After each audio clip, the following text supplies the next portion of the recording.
Fait qu'on est dans l'Épître aux Éphésiens. On a vu depuis le mois de mars qu'on a commencé l'Épître aux Éphésiens. Et les 3 premiers chapitres aux Éphésiens, c'était la doctrine. On peut dire que c'est la colonne vertébrale de l'enseignement qu'on a besoin. Ça nous prend une colonne. Ça nous prend une voie commune, une direction claire. Et ça, c'est la doctrine. L'Épître aux Éphésiens, c'est un épître qui a été écrit pour l'Église. Hein, c'est vraiment une épître qui va nous former, qui va nous dire qu'est-ce que c'est que l'Église. Et après ça, on a besoin aussi de l'application. Ça veut dire que maintenant que je comprends qu'est-ce que Dieu a fait, qu'est-ce que ça change dans ma vie? Comment ma vie doit s'ajuster à l'enseignement que j'ai reçu? Parce que la doctrine, des fois, on dit, ah, ils ont beaucoup de doctrine, ça veut dire qu'on a beaucoup d'enseignement. Doctrine, c'est pas un mot péjoratif, c'est un mot extrêmement positif. Et là, on a notre doctrine qui nous amène à connaître Dieu comme il faut, à être ancré sur quoi de solide. On voit ça dans Éphésiens 4, on va le voir plus loin, entre autres, que tout le monde, tout le corps bien coordonné, formant un solide assemblage. Fait que c'est vraiment une coordination qu'on fait avec la doctrine. Et ensuite, on s'en va avec l'application. Encore une fois, je viens de le dire, mais qu'est-ce que ça change dans ma vie de connaître le Seigneur? Comment je devrais me comporter? Donc, on va parler aussi de sanctification. Puis le mot sanctification, ce matin, j'ai fait plaisir à quelques personnes âgées là-bas. J'ai dit, savez-vous, vous êtes des saints, des saintes? Non, non, non, j'ai des péchés. Vous n'avez pas compris. Un saint, c'est quelqu'un qui est mis à part, qui est consacré. Vous êtes des personnes qui aimaient le Seigneur, puis tout ça. Puis on a eu vraiment un temps béni à essayer de comprendre encore une fois la sanctification. Mais la sanctification est instantanée. La journée que vous devenez chrétien, vous êtes des saints. Puis après ça aussi, on peut dire qu'elle est progressive par la vie qui se transforme de plus en plus à l'image du Seigneur. Le texte qu'on va regarder, on va commencer par Éphésiens 1, 4 et 5, parce que c'est des textes qu'on a vus. Puis là, je vais vous montrer peut-être les points principaux que moi j'ai remarqués dans les 3 premiers chapitres. Premièrement, on est choisi de la part de Dieu. L'élection, donc on a vu ça là, quelques mois. En lui, Dieu nous a élus avant la fondation du monde pour que nous soyons saints et irrépréhensibles devant lui. Donc Dieu nous a élus avant la fondation du monde. Qu'est-ce que ça nous a enseigné quand on a regardé ça? C'est qu'on n'a aucun mérite. On n'aura jamais aucun mérite d'être sauvé. Donc, on n'arrivera pas devant le Seigneur et dire, moi, j'ai assez travaillé fort. Et le Seigneur, il était chanceux de me trouver parce que je travaillais fort, j'ai réussi. Mais c'est pas comme ça que ça marche. Il dit, nous ayant prédestinés dans son amour à être ses enfants d'adoption par Jésus-Christ selon le bon plaisir de sa volonté. Donc, la volonté de Dieu s'accomplit. Il nous appelle, et on avait vu ça dans les cours aussi de la confession de foi, il appelle ça même un appel irrésistible. Tu n'es plus capable de dire non à Dieu parce que Dieu t'interpelle, tu reconnais son amour, tu dis, moi, je veux être sauvé, donc le Seigneur intervient. Donc, ça, c'est la première chose qu'on avait vue dans le cours d'Éphésiens, l'élection du croyant. La deuxième chose qu'on avait pu voir, c'est le Saint-Esprit aussi que le Seigneur nous donne. Donc, on avait regardé en se disant, comment on fait pour être sûr qu'on est sauvé? Je faisais une farce à Paul, je ne sais pas si Paul est encore là. Je l'ai vu tantôt, le père, c'est pas le Paul, il n'est plus là. En tout cas, il aurait dû rester. Non, il est là. Paul, on parlait de toi, justement. Ouais, c'est ça. Fait que, je dis à Paul, parce que je faisais une drôle de blague avec lui ce matin, parce que quand on est arrivé, je suis arrivé un petit peu plus tard, à 10h moins 10, il n'y avait pas beaucoup de monde à l'église, fait que je dis à Paul, l'enlèvement a eu lieu. Il dit, ça se peut pas, il dit, moi, je sais que je suis sauvé. Quand ça va arriver, je vais partir. Fait que, il y avait une conviction que j'appartenais au Seigneur. Puis ça, c'est une conviction qui nous vient du Saint-Esprit. Parce on a les Écritures, hein? On a vu ça dans 1 Jean 5,13. Je vous ai écrit ces choses afin que vous sachiez que vous avez de la vie éternelle. Donc, les Écritures nous confirment qu'on appartient au Seigneur. Mais s'il n'y a pas l'œuvre du Saint-Esprit pour nous le confirmer, ça demeure une lettre. C'est quelque chose qu'on a lu, c'est quelque chose qu'on a entendu. Mais ça nous dit dans Romains 8,16, l'Esprit lui-même rend témoignage à notre esprit que nous sommes des enfants de Dieu. C'est là qu'il y a une certitude. C'est un témoignage vivant. C'est pas un témoignage global. C'est un témoignage personnel de l'œuvre du Saint-Esprit dans notre vie et qu'on sait qu'on lui appartient. Fait que le texte qu'on avait, c'est Éphésiens 1, 13 et 14. En lui, vous aussi, après avoir entendu la parole de la vérité, l'évangile de votre salut, en lui, vous avez cru et vous avez été scellés du Saint-Esprit. Hier, dans le mariage, on avait l'alliance. Hein? Ils ont scellé leur mariage en échangeant une alliance. Ils se sont donné une bague pour se rappeler comment ils sont mariés pour en tout cas pour toujours, jusqu'à ce que le Seigneur vienne. Et puis là, c'est ça. Fait qu'on est scellé du Saint-Esprit. C'est quelque chose d'unique. Puis quand on prêche l'Évangile à l'Église, même s'il y a des gens qui sont là depuis des années, on leur demande, est-ce que vous avez vraiment mis votre confiance dans le Seigneur? Parce que la confirmation va venir du Saint-Esprit. En lui aussi, lequel est un gage de notre héritage pour la rédemption que Dieu s'est acquis à la louange de sa gloire. Donc, c'est un gage de notre héritage, c'est quelque chose de solide. Troisièmement, ce qu'on avait vu, c'est qu'on était mort. Personne est vivant avant de venir à l'Évangile. Les gens sont morts. Physiquement, on est vivant, mais spirituellement. Et c'est pour ça que chaque personne qui vient au monde sur cette terre a besoin un jour de se tourner vers l'Évangile, de se repentir de ses fautes et de croire en Jésus-Christ. Fait que tous ceux qui ne le font pas peuvent être des bonnes personnes, mais ils ne lui appartiennent pas. Fait que le texte qu'on avait vu, c'était Éphésiens chapitre 2, verset 1.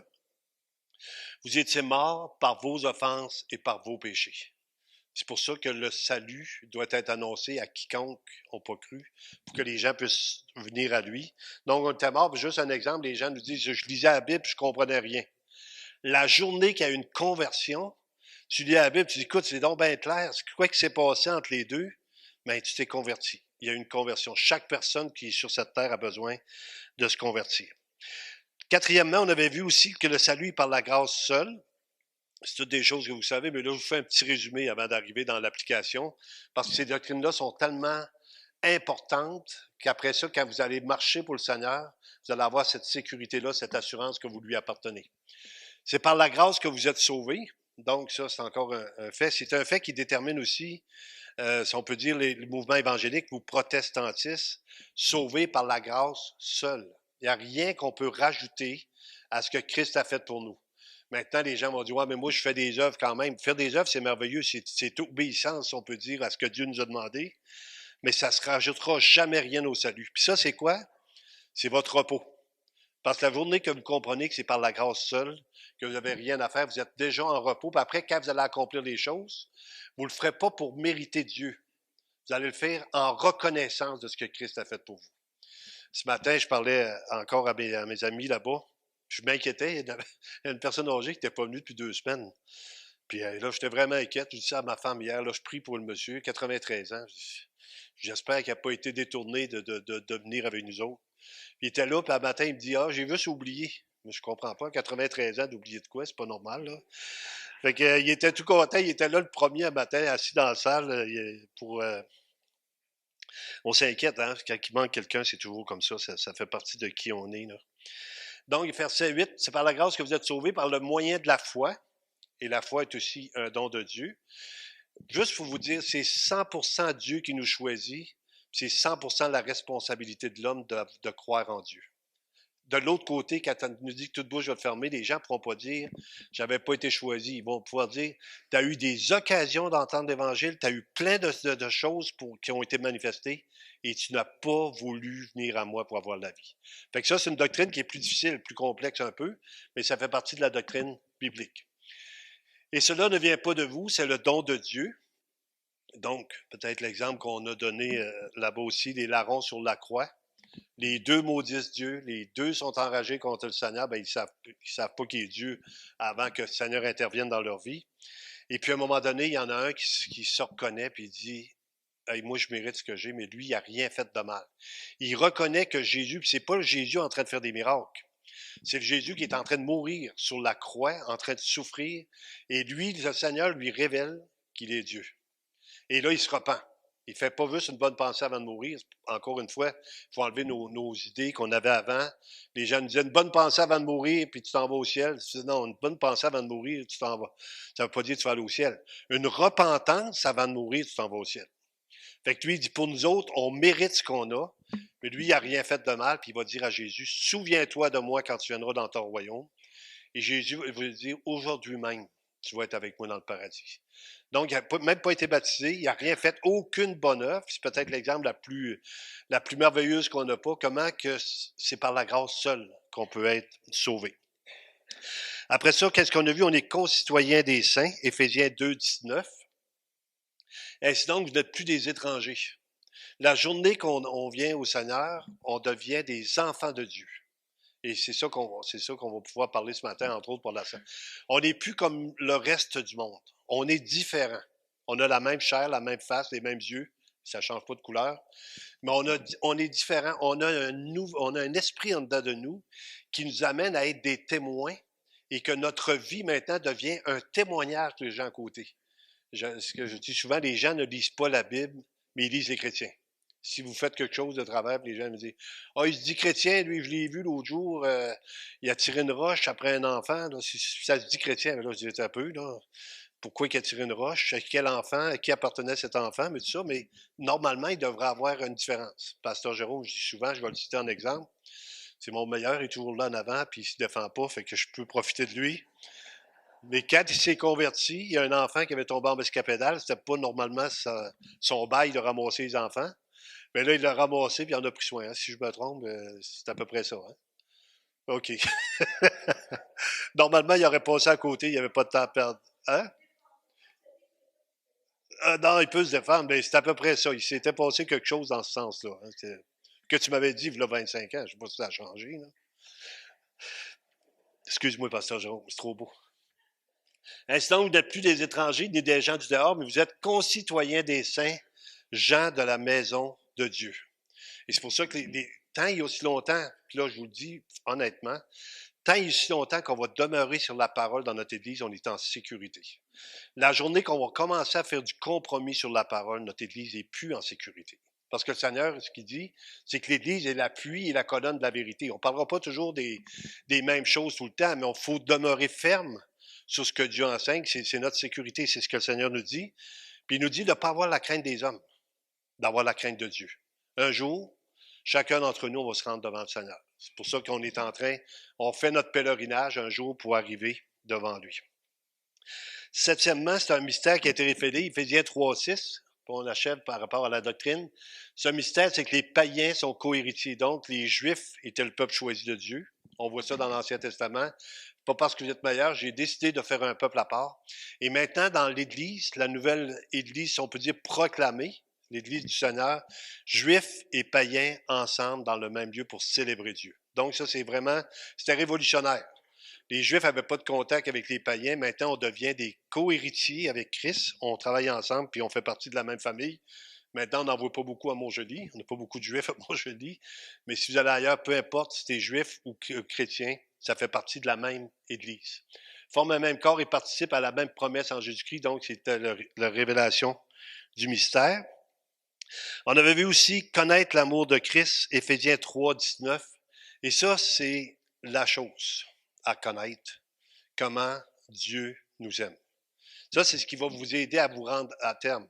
Parce que même quand il va arriver des temps difficiles, si vous savez que Dieu vous aime, que Dieu est fidèle, on l'a chanté ce matin, vous allez rester accroché au Seigneur. Seigneur, je sais que tu m'aimes, je ne comprends pas ce qui m'arrive, mais je sais que tu m'aimes d'un amour éternel, tu m'as protégé.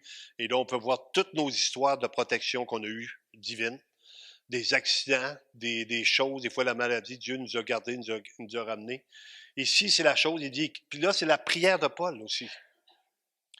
Et connaître l'amour de Dieu, quand on commence à mettre en doute l'amour de Dieu, on commence à mettre en doute tout le reste. Si Dieu m'aimait, ça ne m'arriverait pas. Mais si Dieu t'aime, ça ne veut pas dire qu'il va t'arriver, ça ne t'arrivera pas. Mais Dieu va toujours te garder. Souvenez-vous toujours de l'histoire qu'on a, les pas dans le sable quand ça va mal, quand c'est difficile. Et moi, c'est ça que souvent on dit aux gens, si tu viens au Seigneur, tu n'auras plus de problèmes. C'est pas ça que je dis aux gens. Si vous venez au Seigneur, vous allez avoir des problèmes, mais vous ne serez pas seul dans les problèmes. Si vous venez au Seigneur, il y a une promesse que Dieu a faite, il dit, je vais être avec vous autres tous les jours jusqu'à la fin du monde. Restez accrochés à ce que Dieu dit, puis même si vous ne voyez pas la lumière, demeurez fidèles au Seigneur, demeurez attachés à lui. Donc, il connaître l'amour de Christ qui surpasse toute connaissance. Quand on regarde ça, comment est-ce que Dieu a pu donner son Fils unique pour mourir pour des impies? Dans Romains chapitre 5, il dit pendant qu'on était des impies, pendant qu'on était des rebelles, Christ est mort pour nous. Le Seigneur n'est pas mort pendant qu'on allait bien. Il est mort pendant qu'on allait mal, pour qu'on puisse après se tourner vers lui. Et ça, c'est la bénédiction suprême, c'est vraiment une appréciation que Dieu nous demande d'avoir pour son amour. Ça surpasse toute connaissance, en sorte que vous soyez remplis jusqu'à toute la plénitude de Dieu. plus que vous arrêtez, que vous voyez son amour, vous allez vous remplir jusqu'à toute la plénitude de Dieu. Ça va être la bénédiction céleste. Vous savez, on peut le remarquer même à travers nous, ceux qui savent que Dieu les aime. Parce que ça paraît. Ah, Dieu m'aime. Ah, mais ça va pas toujours bien, moi, mais je sais, mais Dieu m'aime. Dieu est là, puis Dieu m'aime, puis je veux pas douter de son amour. Romains 8, 37, 39, aussi, pour appliquer là-dessus. Romains 8, 37, 39. Et là, il nous parle encore de l'amour de Dieu. Si vous connaissez l'amour de Dieu, vous allez vouloir le partager aux autres. Ça devient comme maintenant une normalité. Je faisais des jokes avec les personnes ce matin là-bas, puis dis-moi, quand je me suis converti, puis que j'ai vu que Dieu m'aimait, parce que je riais de ça, je t'ai rendu fourette, là. Je voulais tellement que les autres le sachent. Puis là, je les faisais rire. J'allais devant les maisons à 4 heures du matin, puis je me penchais, puis je priais pour eux autres. Puis il y en a qui étaient levés. Ils ouvraient le rideau, puis ils disaient, écoute, c'est qui le malade qui est en train de se pencher à la tête devant notre maison? Il y avait de la nervosité. Mais je voulais que les gens le connaissent. Puis à travers toutes ces années-là, j'ai vu des gens se convertir parce que Dieu les aime, puis ont réalisé aussi l'amour de Dieu. Donc, il nous dit dans Romains 8, mais dans toutes ces choses, nous sommes plus que vainqueurs par celui qui nous a aimés. C'est pour ça, même ce qu'on va voir comme témoignage, là, aime Dieu, aime ton prochain comme toi-même. Plus que tu connais l'amour de Dieu pour ta propre vie, tu vas commencer à t'aimer toi-même, tu vas commencer à aimer les autres. Ça devient comme normal après d'aimer les gens.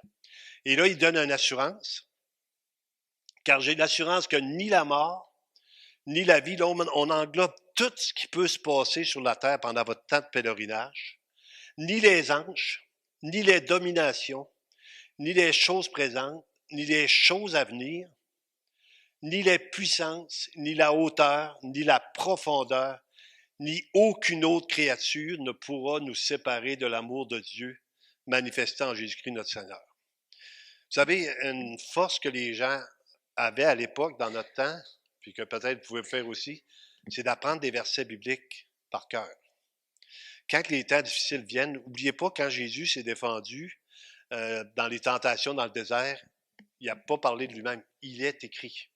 Et quand vous connaissez des textes, vous avez une sécurité aussi. Quand vous voyez l'ennemi vous attaquer et que vous citez l'Évangile, Dieu même d'un amour éternel, mettons, quand il arrive chez vous, voyons, si Dieu t'aimerait, ça ne t'arriverait pas. Vous êtes déjà plus solide. Fait qu'apprenez, si vous voulez, moi je donne un conseil, si vous pouvez apprendre des versets bibliques pour vous sécuriser, puis après ça, vous allez pouvoir les utiliser quand il va arriver des épreuves. On avait-tu terminé le verset? Veux-tu le remettre, s'il vous plaît, juste Romains 8, 37 à 39. Ni aucune créature peut nous séparer de l'amour de Dieu manifestant en Jésus-Christ notre Seigneur. Donc, on l'avait lu, c'est là qu'on en est rendu. Le dernier point, c'était qu'il peut faire au-delà. Éphésiens 3, versets 20-21. Puis, je trouvais ça intéressant parce que qui d'entre nous a vu des miracles de la part de Dieu qui ça nous a surpris? Puis, le mot que je dis souvent, que je ne devrais pas dire, c'est incroyable. Y a-t-il quelque chose de surprenant qui ne vienne de l'Éternel? Dieu peut faire des choses inimaginables. Puis chacun d'entre nous, on a nos témoignages aussi de voir comment Dieu a agi de façon miraculeuse pour qu'on puisse marcher pour lui. Maintenant, on tombe dans l'exhortation, on tombe dans Éphésiens chapitre 4. Fait que là, c'est un petit peu le résumé. Un petit résumé de 20 minutes, là, mais un petit résumé de ce qu'on a vu depuis le mois de mars l'année passée. C'est sûr qu'il y a eu beaucoup d'apostrophes. On a plusieurs qui ont prêché, donc on change de place, on va à d'autres choses. Mais on va le terminer, Éphésiens. Ça va être la première fois que je termine un livre au complet. Fait que par la grâce de Dieu, priez pour moi. Je vais me rendre à terme. Donc, c'est l'exhortation, l'encouragement. Éphésiens 4, 1. On va lire 4, 1 à 6, ouais, s'il vous plaît. Puis après ça, on va revenir au 4, 1. Je vous exhorte donc, moi, le prisonnier dans le Seigneur, à marcher d'une manière digne de la vocation qui vous a été adressée. En toute humilité et douceur, avec patience, vous supportant les uns les autres avec charité, vous efforçant de conserver l'unité de l'esprit par le lien de la paix. Ça, on n'aura pas le temps de voir ça aujourd'hui, mais l'unité de l'esprit est déjà là. C'est le Seigneur, ce qu'il nous demande, c'est de la conserver. Et vous allez voir avec tout ça, les textes qu'on a là, comment ça peut se faire. L'humilité, la douceur, on va voir tous ces mots-là, un par un, à partir de la semaine prochaine ou dans l'autre. Il y a un seul corps et un seul esprit. Donc, quand on nous dit, ben moi, je suis pas de ta gang, moi, je suis pas là, les chrétiens de l'Église universelle, c'est tous des chrétiens sauvés qui appartiennent au Seigneur. On est des chrétiens de l'Église locale, mais chaque chrétien dans le monde entier est un frère ou une sœur. C'est quelqu'un qu'on doit considérer. On n'est pas en guerre les uns contre les autres. On a eu cette semaine, on avait une réunion pastorale à Amqui, vendredi, et puis monsieur qui est venu nous voir, c'est Guy Bourassa, puis il nous parlait du REC, le Réseau des Églises évangéliques du Québec. Il dit, pendant des années, chacun tirait sa couverte de son bord, et puis on n'arrivait à rien. Maintenant, les églises se sont toutes unies et on arrive à quelque chose. Là, maintenant, les gens nous reconnaissent. Même le gouvernement a demandé à M. Louis Bourque, qui est le surintendant des églises baptistes, d'être sur la table quand c'était le temps de la COVID pour qu'on puisse savoir qu'est-ce que c'est vos attentes en tant qu'église évangélique. Mais si tu es tout seul dans ton petit coin, puis vous êtes 17 à prier autour d'une table, le gouvernement ne vous invitera pas, mais s'ils voient qu'on est 100 000 au Québec, des chrétiens qui se tiennent puis qui travaillent en équipe, là, ça commence à avoir du poids puis ils veulent savoir qu'est-ce qu'on pense. Qu'est-ce que vous pensez? Et là, on leur a dit autour de la table, c'est ce qu'ils nous disaient, que l'Église, c'est un service essentiel. Même si on l'a fermé pendant un temps, nous autres, on reconnaît que l'Église, c'est un service essentiel. Puis, savez-vous ce que M. Arruda a dit? Priez pour moi, j'ai besoin de sagesse pour l'administration de ça. Parce que c'était vraiment quelque chose de gros quand même. Et puis là, on a eu une reconnaissance. Mais une reconnaissance, ça s'établit dans l'unité. Si on travaille en équipe, s'il dit d'un qui tire à gauche, l'autre tire à droite, ben écoute, ça ne donne rien. De toute façon, ils vont se manger entre eux autres. La Bible en parle dans Galate. Mais ici, il nous parle d'unité. Donc, ça va être vraiment un point qu'on va élaborer. Il y a un seul corps et un seul esprit, comme aussi vous avez été appelés à une seule espérance par votre vocation. Il y a un seul Seigneur, une seule foi, un seul baptême, un seul Dieu et Père de tous, qui est au-dessus de tous et parmi tous et en tous. Fait qu'ici, on parle d'une unité. Si vous lisez dans Jean, chapitre 17, il va nous parler de l'unité. Il dit, je veux qu'ils soient un comme moi et le Père, nous sommes un. Et c'est le point central, si on peut dire, même d'Éphésiens au début, de parler de l'unité chrétienne, de travailler en équipe, d'être vraiment solidaires les uns les autres. Puis on va voir aussi de se voir au-dessus, de voir l'autre au-dessus de nous-mêmes, de prier les uns pour les autres. On n'est pas encore... Écoutez, le royaume de Dieu est complètement contraire au royaume du monde. Dans le royaume de Dieu, le plus grand, c'est le serviteur. Dans le royaume du monde, le plus grand, c'est celui qui domine, celui qui a l'argent, celui qui a le pouvoir. Donc, on tombe dans une autre sphère. Quand vous rentrez dans une église, maintenant, vous devenez des enfants de Dieu à la gloire de Dieu et non pas notre gloire personnelle. On n'a pas de gloire personnelle à avoir, mais vraiment aller à la gloire de Dieu. Donc, l'exhortation, Éphésiens chapitre 4, verset 1, l'encouragement, si on peut dire, je vous exhorte donc. Donc, l'apôtre Paul, qui est en prison à ce moment-là, va prendre le temps d'écrire cette lettre-là, puis là, il va encourager les chrétiens. Quand ça nous dit exhorter, là, c'est encourager. Même, on dit des prophéties bibliques, c'est là pour exhorter, encourager, consoler. Fait que s'il y a une prophétie qui se donne, normalement, ça devrait nous encourager ou nous motiver à aller plus loin. Fait que l'apôtre Paul va dire, je vous exhorte donc, moi, le prisonnier dans le Seigneur. Donc, il était aussi esclave de Christ. Il nous dit à marcher d'une manière digne de l'Évangile. Marcher. De quelle façon? D'une manière digne, d'une manière responsable. D'une manière, si on peut dire, transformée comparée à avant. Quand je parle à mes amis d'avant, là, je compte les années, cette heure, il y en a même plusieurs qui sont partis. Mais quand je parle avec eux autres, ils vont me dire, Clermont, t'en rappelles-tu, il y a 40 ans? Oui, mais t'en rappelles-tu, il y a 35 ans? Ah non, on s'est perdu de vue, ils ne savent pas ce qui s'est passé depuis dans ma vie. Les gens restent accrochés à ce qui était avant, mais ils ne voient pas ce qui était là pendant. Et nous autres, le Seigneur nous dit que c'est depuis notre marche avec le Seigneur qu'on va être évalué, depuis qu'on a décidé de mettre notre confiance en lui. Il nous dit de marcher d'une manière digne. Quelqu'un qui marche d'une manière digne, c'est quelqu'un qui donne un reflet de qui on est. La Bible va nous dire, nous faisons les fonctions d'ambassadeur pour Christ. Donc, si c'est un ambassadeur, c'est un représentant de son pays. Un ambassadeur, c'est ça. Un ambassadeur chrétien, un ambassadeur dans le royaume de Dieu, c'est un représentant de Jésus-Christ. Ça veut dire que les gens nous regardent. Ils vont nous demander des choses, ils vont prendre souvent même des conseils, ils vont nous dire, vous autres, dans votre église, qu'est-ce que vous faites, comment ça marche.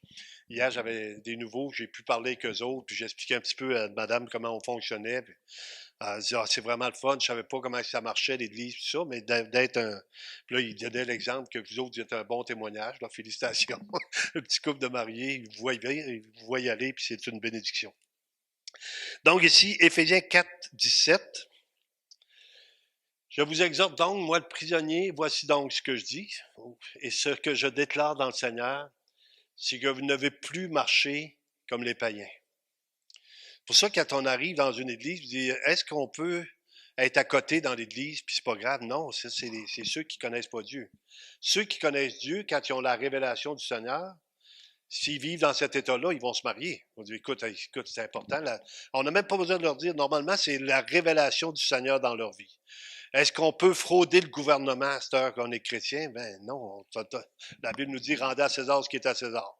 Est-ce qu'on peut mentir? Mais je peux dire toute menterie. Non, le Seigneur nous dit, ne vous mentez pas les uns aux autres. Il y a un changement. Ça devient vraiment, on devient un témoignage pour les gens qui nous regardent, qui veulent savoir qu'est-ce que c'est qu'un chrétien. Comment ça marche un chrétien?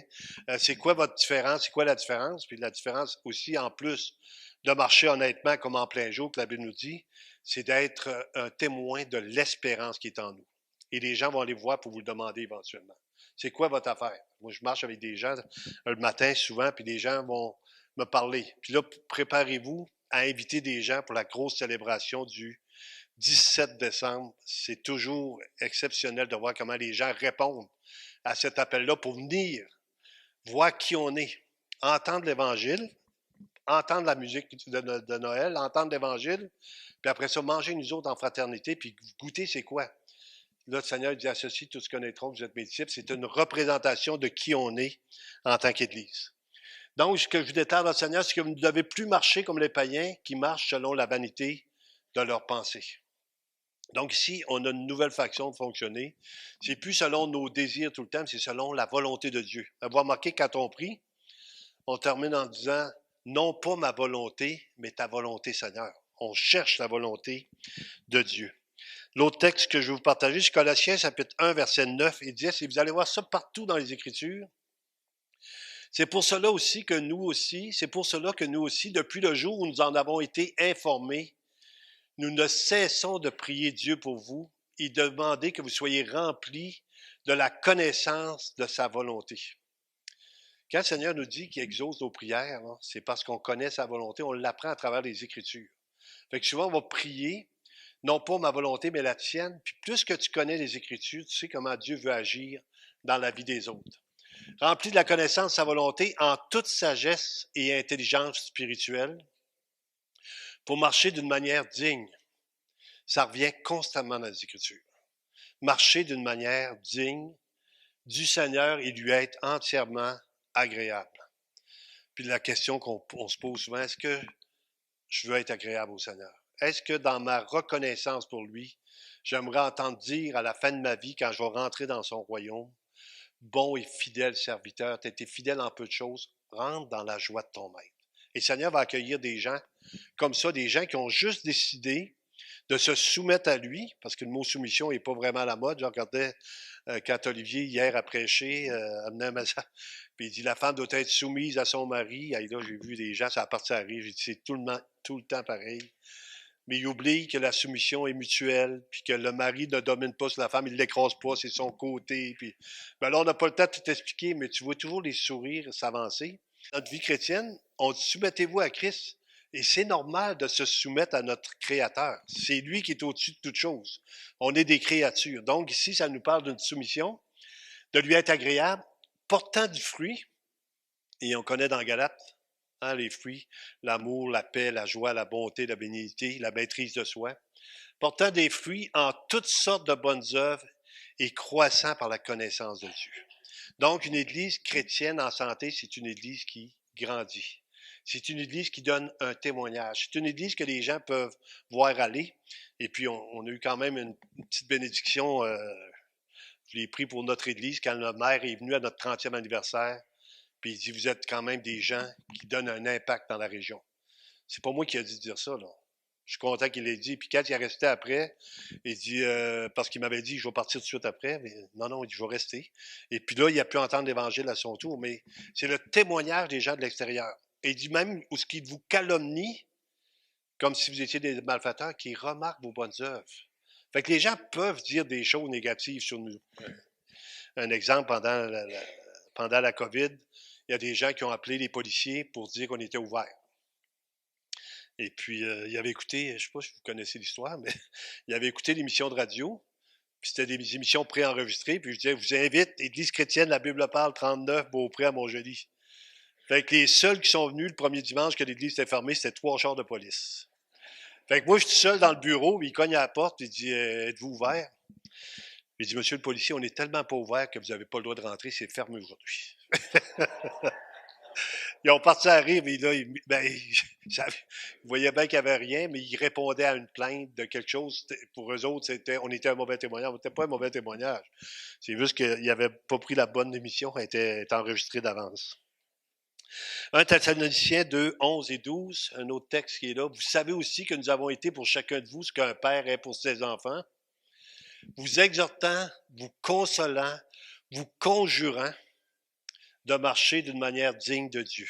Vous savez, il y a un petit livre que quelqu'un m'a donné, c'est Madame Douard l'année passée. Puis le titre du livre, c'est Qu'est-ce que ferait Jésus à ma place? Je trouve ça le fun, pareil, de voir, se poser cette question-là. Est-ce que Jésus, quand quelqu'un vous coupe le chemin, est-ce que vous pensez qu'il montrait son doigt du milieu par la vitre? Je pense pas, hein?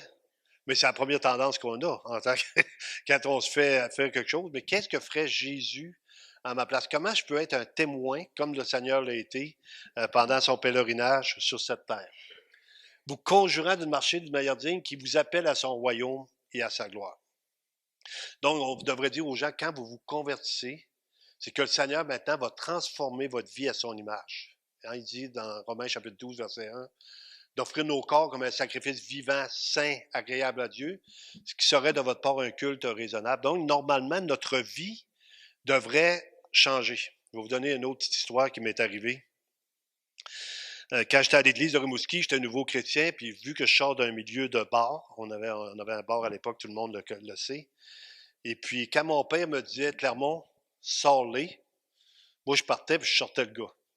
Aujourd'hui, ça a changé, n'ayez pas peur. Mais je le sortais parce que j'avais eu un ordre, puis pour moi, c'était normal que je le fasse. Et puis j'arrive à l'église de Rimouski, puis il y avait des gens qui faisaient du trouble dans l'église, puis le pasteur, il me lâche un cri. Il dit, Clermont, sors-les. Là, je suis décollé pour le sortir comme mon père m'avait montré. Mais en marchant, je me disais, il me semble qu'il y a quelque chose qui a changé. Ça ne devrait pas se faire de la même façon. Puis quand j'arrivais à Roléga, qui faisait du bruit dans l'église pendant que lui prêchait, je dis, voulez-vous sortir, s'il vous plaît? Ah, tu vois, oui, clairement, on va sortir. OK, on sortit, mais là, je me disais, il y a un changement. On n'est plus pareil. Ça peut être la même ordre, mais on n'agit pas pareil avec la même ordonnance. Ça m'a saisi cette histoire-là. Ça m'a resté marqué en voulant dire, on change la façon. On aime les gens tels qu'ils sont, on les exhorte, on ne les juge pas. Si vous regardez aujourd'hui ce qu'ils ont montré de l'itinérance, faites attention pour ne pas juger les gens qui sont dans la rue aujourd'hui. On ne sait pas qu'est-ce qui nous prend au bout du nez. Ça va bien, on est content, on est avec nos affaires, on veut aider les gens. Mais soyez pas des juges trop durs sur les autres, parce que la Bible nous dit qu'on va être jugé du même jugement qu'on a jugé. Donc, un chrétien devrait être beaucoup plus en train d'aimer les gens qui sont défavorisés que de les juger en disant, ah, s'il boirait, la première chose qu'on se dit, ah, il doit boire tout son argent puis il fume. Ça peut arriver. Il y en a d'autres qui boivent puis qui fument, qui ont une maison puis qui sont à l'abri. Fait qu'on fait attention à ça, juste s'il vous plaît, pour pouvoir les aimer, puis si vous avez l'occasion de leur témoigner, si vous en voyez, d'être vraiment des gens autour d'eux pour les témoigner. 1 Thessaloniciens 4, 1, un autre texte entre autres. Au reste, frères, puisque vous avez appris de nous comment vous devez vous conduire et plaire à Dieu, Paul avait même l'audace de dire, si on peut dire, soyez mes imitateurs. Paul pouvait dire en avant, comme je le suis de Christ. Paul, il était vraiment ce témoin-là.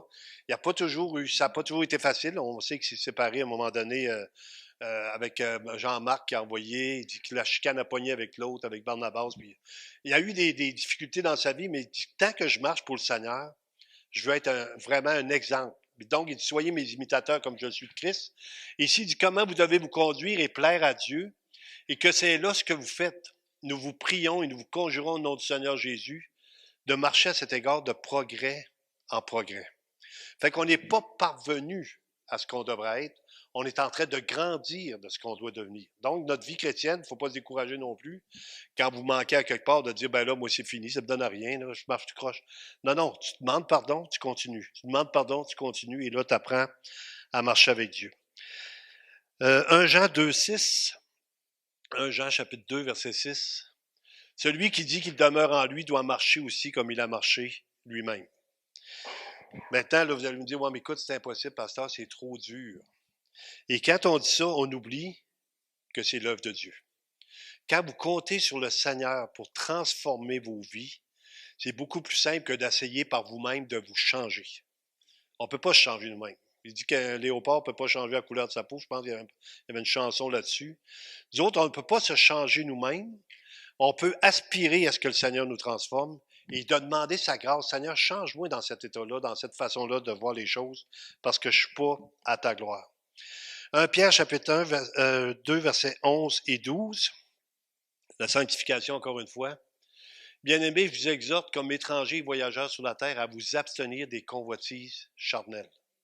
Il n'y a jamais eu autant d'invitations dans la convoitise de la sexualité dans ce monde-là. Les sites Internet, ça regorge de pornographie. Il y en a plein partout, il y a plein de choses. Et souvent, ça fait même obstacle à vos prières, parce que si vous êtes poigné là-dedans, ça devient comme une obsession. Et là, il faut demander à Dieu, Seigneur, délivre-moi, que je puisse juste me concentrer sur ton appel, sur ce que toi, tu me demandes de faire, puis je sais que c'est toi qui vas me bénir, qui vas m'aider là-dedans. Donc, je vous exhorte comme étrangers voyageurs sur la terre à vous abstenir des convoitises charnelles qui font la guerre à l'âme. Et quand on attriste le Saint-Esprit, on est triste aussi. Ça fait partie de qui on est. Et là, il va nous dire, ayez au milieu des païens, je vous l'ai cité tantôt, une bonne conduite. Afin que là même où il vous calomnie, parce qu'on va toujours avoir des gens qui vont parler négativement. Il y a des gens qui parlaient même durant le temps de la COVID aussi en disant, eux autres à l'Église, ils sont toute la gang ensemble et ils ne suivent pas les règles. On a toujours suivi les règles. On était le nombre qui nous demandait d'être. On avait des règles à suivre. C'est pour ça qu'on faisait des réunions de 25 à un moment donné. 4 réunions de 25. Après ça, quand on nous a dit s'il y a des gens qui ne sont pas vaccinés, ils doivent servir dans l'Église. Donc, on avait des gens qui ne l'étaient pas. Puis c'était leur liberté. Il y avait le droit de l'être ou pas l'être. Il n'y avait pas d'obligation. Ce n'était pas un criminel. Et donc, on a pu, par la grâce de Dieu, gérer ça avec toutes les règles qu'ils nous ont données, puis se réunir régulièrement, comme on le faisait quand ils nous demandaient, au point que quand ils ont dit « vous ne pouvez plus vous réunir en dedans », on s'est réunis dehors. Petit feu de camp, les enfants qui glissaient sur le banc de neige, les doigts du pasteur qui gelaient en tournant la Bible. C'était vraiment... Bon, on a fait ce qu'ils nous ont demandé, mais on l'a fait comme le Seigneur voulait qu'on le fasse pour être un exemple. Et les gens qui nous accusaient, j'ai vu ça passer sur Internet aussi, faussement, c'est qu'ils ne connaissaient pas les règles que le gouvernement nous avait accordées pour qu'on puisse faire les choses comme il faut. Là même, il vous calomnie comme si vous étiez des malfaiteurs, il remarque vos bonnes œuvres, et là, il nous dit que quand le Seigneur va les visiter, ils vont glorifier Dieu. Écoutez, j'ai un exemple que je peux citer comme ça à un moment donné. J'étais à Léhauteur, je venais de me convertir, ça faisait pas beaucoup de temps. Et puis, un moment donné, il y a une tempête. Et toutes les bardeaux sont en train d'arracher. Moi, je pense que c'est ma maison, ça tombe chez nous, je vois passer les bardeaux, ça n'a pas de bon sens, la maison est en train de se découvrir. Je sors dehors, puis c'est le voisin. Fait que je vais avertir le voisin, il dit parce que là, tu es aveugle de plus avoir de bardeau. Fait que je vais l'aider. C'est vraiment pas mon métier. J'aurais dû appeler Danny Cousset, mais je suis allé. On a déroulé un rouleau de bardeau, puis on a collé ça pour essayer de protéger la chose. Et quand je suis arrivé à l'automne, j'avais besoin d'un gars pour du bois de chauffage. Je vais chercher un gars. Et le gars est en train de faire son grain. Ah, il dit clairement, il dit pour toi, je vais y aller. Moi, ça m'a surpris vraiment, honnêtement. Il dit, si vous voulez, le gars est en train de faire son grain, il prend le temps de me faire un voyage de bois de chauffage. Il dit, quand tu es allé aider aux voisins, il dit tout le monde dessus parce que tu as pris soin de l'autre. Qui remarque vos bonnes œuvres. Pas parce que j'étais mieux. J'allais pour ma maison, ça a donné que c'était celle-là de l'autre. Mais les gens vous regardent. Quand vous pouvez donner un coup de main, faire du bien à quelqu'un, les gens vont vous le ramener. Je me rappelle de lui, il a fait telle chose, ou il a donné aux pauvres, ou il a aidé dans telle situation. Colossiens 3, 5 et 10, il va me rester 3 versets avant de terminer. Colossiens chapitre 3, 5 et 10. Et là, il nous montre encore une fois la différence.